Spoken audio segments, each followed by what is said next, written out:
Alright, what's good everyone? It is February 16th, day one of Slow Impact. We're here in Tempe, Arizona. We're about to head to the first event in about an hour or two, but we wanted to go street skating for a little bit, maybe get a clip, maybe.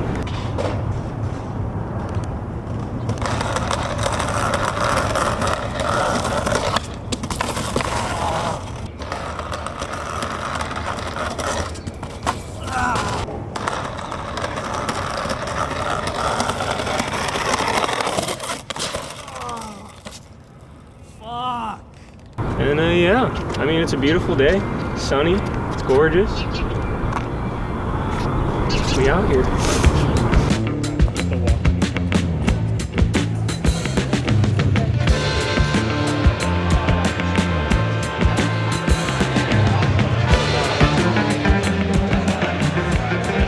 I hope you all know that this is free to the public, only made possible with the support of New Balance. This took a huge risk for this event last year. All right, I am, of course, your host and MC for the week, Ryan Lay. بالنسبة إلي ولكل واحد بلش سكيت في فلسطين واجه صعوبة كثير إنه ما فيش دعم. أولها ما كان في دعم، الناس ما بتعرف هاي الرياضة شو بتعني وليش موجودة الرياضة هاي. Two of the main things that also were part of this difficulty in the beginning in skate was there was no real support system. It was new, super new. There wasn't sort of institutional backing or skate parks. In the beginning, skating was kind of looked at as like a stunt. It was almost like a practical stunt, especially if it was not in a park. Not in a park setting. It was like, I don't know, like parkour kind of, so they looked at it. For the Palestinians to have something, especially the kids, to have something that they can hang their hat on and have a crew, there's almost nothing that's a bigger deal than that.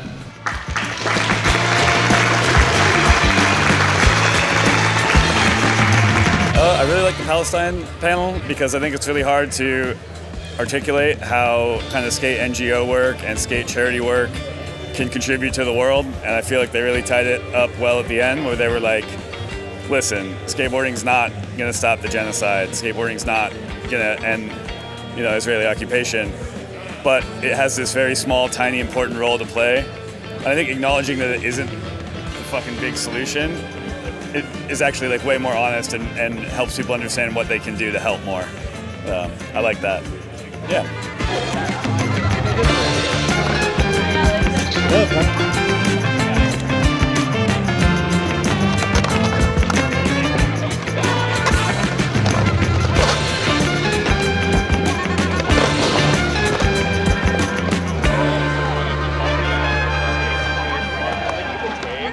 Do you have any hot takes for us today? Yeah, I do. You know how everyone's like, do a kickflip? Yeah. And like, that's fine. Yeah. But like, say something better. Yeah. Switch laser. Switch laser? No one can do that. That's your hot take, is the tricks aren't hard enough. Well, are you looking forward to any events?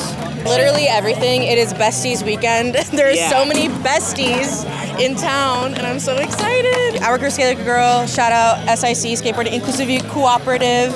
Got a lot of those folks here today. Shout out Kristen Ebeling. Shout out, Skate Like a Girl, because we got a bus that came into our warehouse in Seattle. So if you guys want to help us out, at skatelikeagirl.com.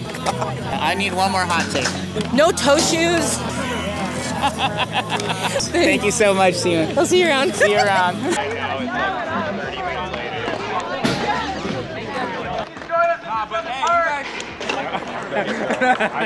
And we're glad to be here to share some songs and blessings and to open your event here. An honor for each and every one of you, and also for the place that is here. So we'll begin. We're doing a couple of dances. Our first one is just our opening, and then we're going into our basket dance. It's almost springtime, and all the fruit and the things that we gathered in the desert are starting to ripen.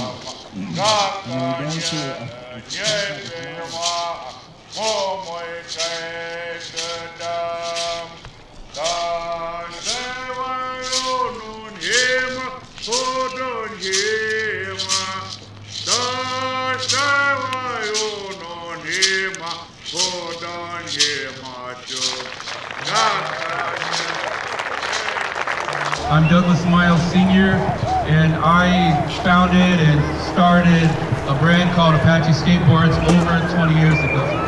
Apache Skateboards, thank you. When I started Apache Skateboards, I did not hear or know of any skateboard brand that was Native American owned, operated, or staffed. Don't get me wrong, I looked at stuff and I was like, I don't see no Native people rocking skateboards, selling them, buying them, making them. And Doug Jr., who's not here right now, he was already getting into skateboarding. And so once I got the idea from him, but I didn't see anyone, but I did see a lot of skateboard graphics that were supposed to be Native American-ish. That's not really me.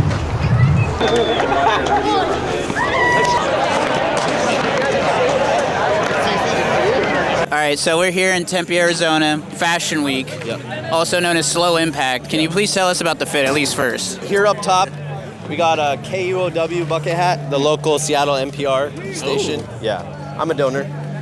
They gave it to me. The shirt is Sex Hippies, cool brand. The shorts, these are actually pants that could be zipped off. Nike ACG. What does that stand for? All conditions gear. Did not know that. Yeah. The socks, Polo, Horsepower, and the Dunkin' Donuts New Balance 480s. It's a beautiful fit. Thank you. Beautiful fit. Yours is too. Thank you, dude. Polar? No, it's Eddie Bauer. Oh. No, Eddie Bauer. Seattle. Flame Technologies, and does that mean? Huff Pants. Flame proof? No, I think they just Starts really like flames? hot stuff. Oh, okay, yeah. That's why you're wearing it. Only the hottest. Oh, damn. How many days are you here for? 5. How many days are you on? This is number 2. Number 2? Yeah. How many beers have you drank? 0. 0 beers? Yeah. Did A lot you of get weed. A lot of weed. How many ounces have you smoked? It's a pen, so I don't know. Grams? Yeah, maybe like 1 million. 1 million grams? Ish. Sounds great. Yeah. Nice. Okay, thank you. No problem. So this is our great stretch goddess. Hey. How are you feeling today? I'm feeling damn good. Yeah? Good. How did the stretch go? How did the whole exercise go? I wanted something that could be like an introduction to maybe people that are scared to go to yoga, or like, they think of stretching as like some pussy shit. Dude. But it's like, dude, the people that are stretching, they're about to kill it today. Oh, most definitely. You know what I mean? Yeah, So, absolutely. Skating is such an injury-prone thing. Yeah. So when it comes to stretching, it's just important so that we don't cramp up and like our bodies are good. Totally. So that's what this is all about. Just making sure that we stretch and do everything we need to do to be the best that we can be. Doing all this crazy shit. Have you been to Phoenix before, or is No, this is the first time I've been to Arizona. Really? Period? Period. So, what's your most excited thing to skate right now? This was the goal. Yeah? So... Anything is up from here? I got, anything here, anything extra is just like complete gravy, so yeah. Hot takes? I actually don't give a fuck about skating. At all? No, I'm kidding. Hot take from you? We think that skating is radical, but I don't think it's radical enough until we see people like me who is, I'm non-binary, have a place in it. That isn't just from Unity Skateboarding. I love them, but I want to see more. Full acceptance, no holds barred, everything is down. For a second, I love this, but when I look around, I see 95% men. You're not wrong. Very few women, or at least women presenting. Where's the trans people?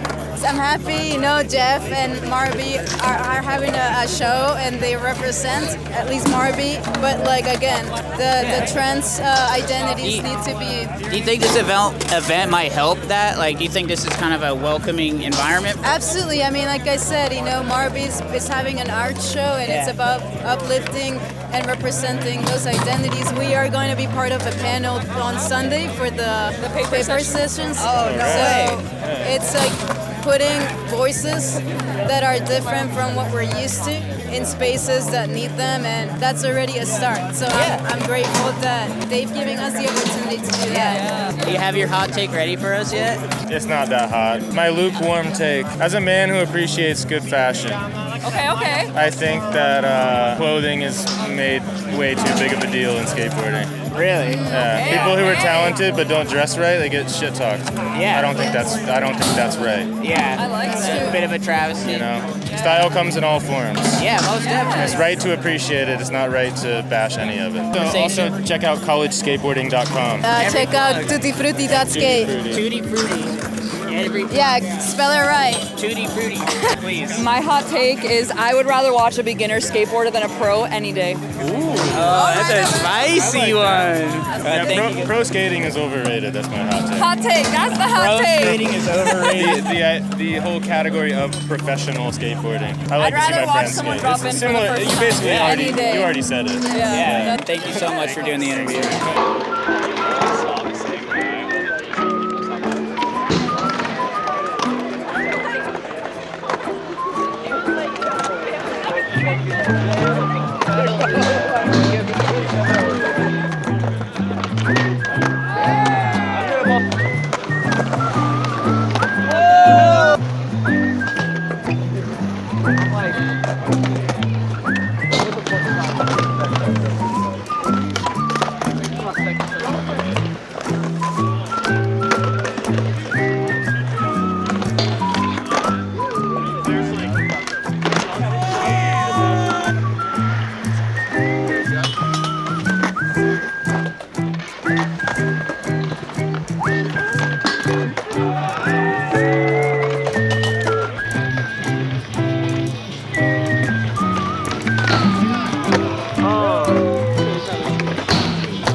Day 2 of Slow Impact. We're here at the paper session. It's 9 a.m. February 17th. Are we on?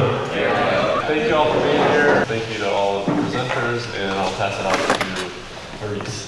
Thanks everybody for being here early in the morning for the first session. Really appreciate it. Last year after Slow Impact, a lot of people asked, how do I present at Slow Impact? So this time we decided that we would do an open submission call for papers so that people could present their own research. So we'll be divided into 2 paper panels, one today and one tomorrow.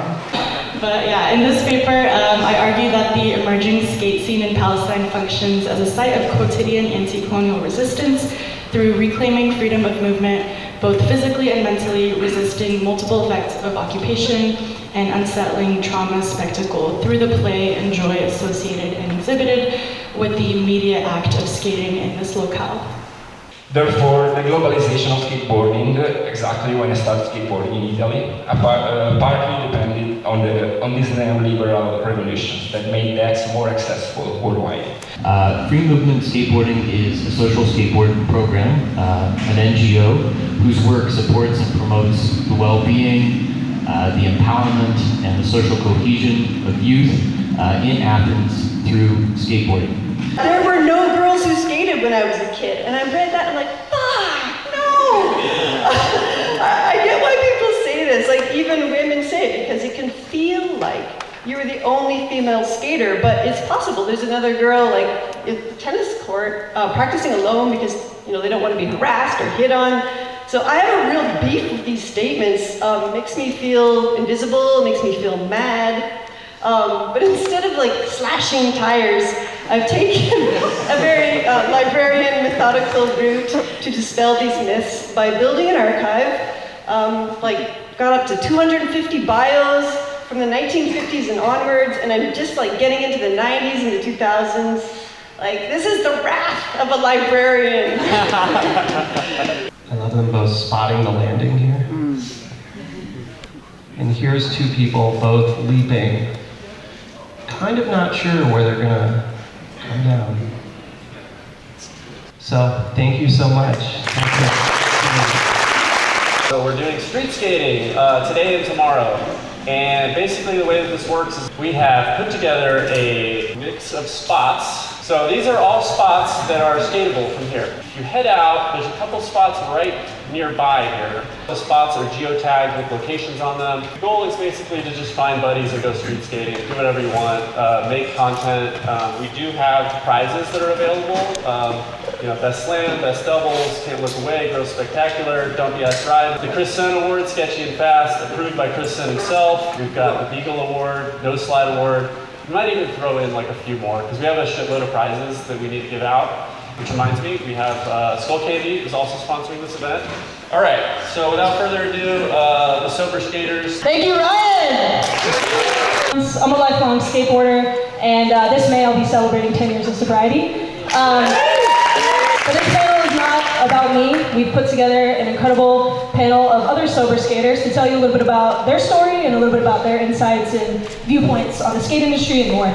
I kind of started drinking and experimenting with stuff at a super young age in Chicago. It just kind of slowly got worse, like more drugs, more bags, more alcohol, like harder parties, like more pills, like whatever we could get our hands on. I always say like skateboarders are like extremists, you know, like we want to jump the biggest set of stairs, grind the biggest rail, whatever, and that was kind of my approach to partying, you know. If I take one drink, I can't stop. There's no way I can stop.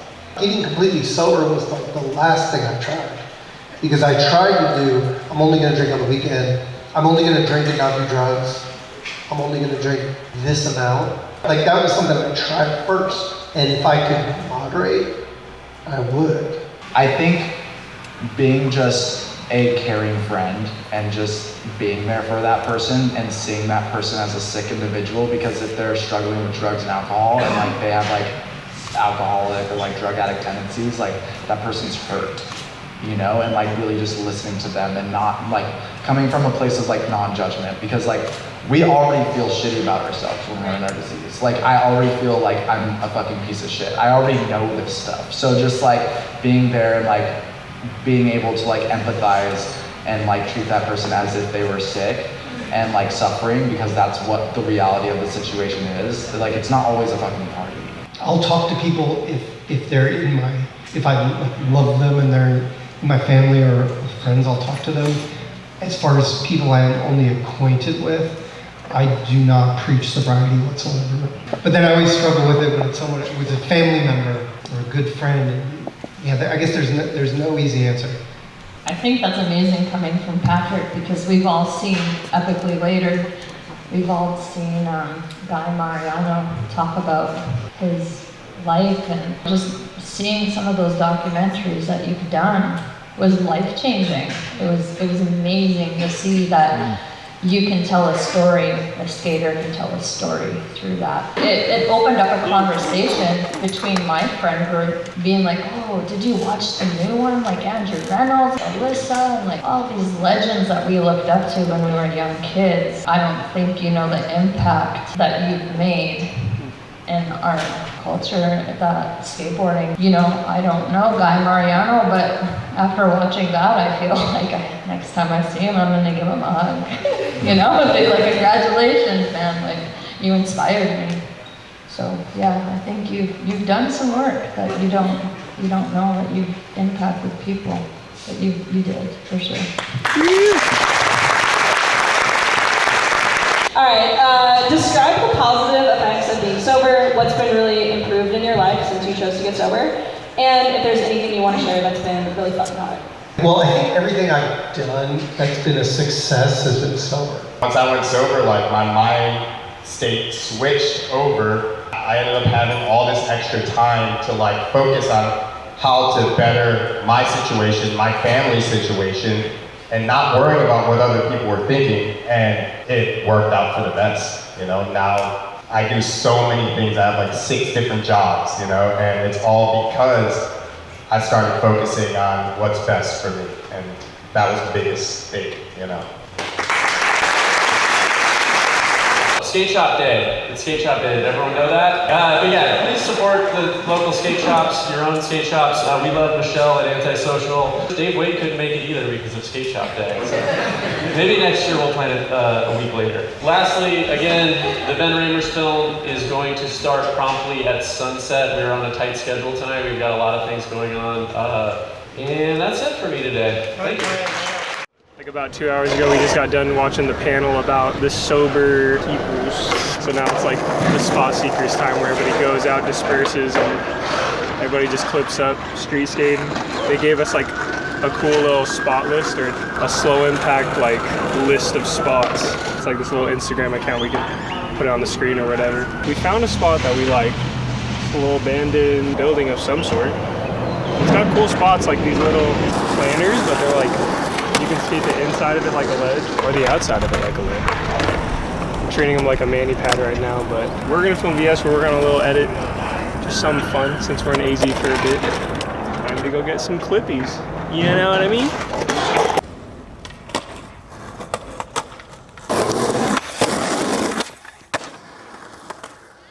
We've had the opportunity to screen it in, I think, 12 different countries now. This might be like our, I don't know, 17th, 18th or something, but it's really cool to bring it to Phoenix, a part of this event. I'll be honest, I saw Barney posted that he was gonna do this trip, and two thoughts were, I'd really like to join him to like support him and to photograph it. I think it would just be cool. And then the second thought was like, how is he gonna do this?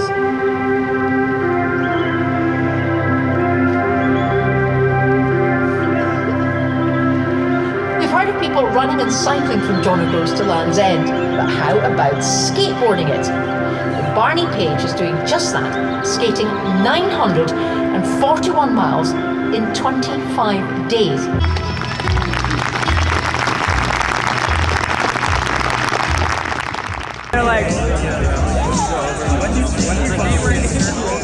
So that